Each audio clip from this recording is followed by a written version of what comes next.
The big story of today, though, is Novartis. The Swiss pharma giant ended the day in the green. The shares reached its highest level in 2 years, up 2.75%. Now, this follows the company's release of results for last year, 2017. And if we take a little bit of closer look at what they were, sales grew by 1% in US dollars. Novartis net income, it also rose by 15%. And some pretty good news for shareholders too. Novartis announced that their dividend will be 2% higher. Well, we're going to delve a little bit more into that story from Novartis now, because there's lots going on with the Swiss pharma company. Not just today's good results, but also a big management change coming up. Joseph Jimenez, who's been with the company for more than a decade and CEO for the last 8 years, is stepping down. And the company is bringing in Chief Medical Officer Vasant Narasimhan.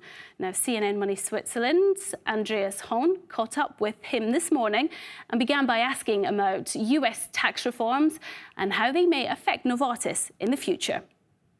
You know, it's important to note that in Novartis, we have a different tax structure than many other companies that have been talked about with respect to US tax reform. So when we look at the impact of this reform, it's largely neutral to Novartis. For Novartis, this will not have a big impact on how Novartis's tax structure looks like. So impact will be really minimal in terms of strategic decisions for the company. Digitalization and innovations are key. What are the next steps for Novartis?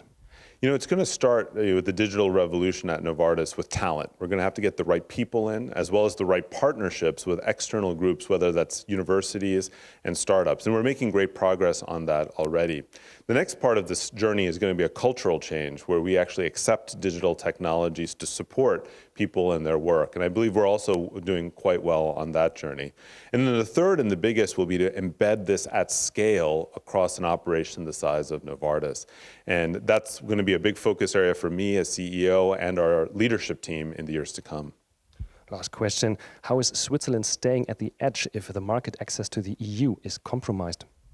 You know, we again view, Switzerland as a core hub for us as a country, and we hope that Switzerland continues to remain open to allowing us to bring talent into the company, open from how it accepts new innovations into the market and bringing new medicines to patients in the country. We have very good relationships with the key agencies here, so we look forward to continuing that dialogue in the years to come.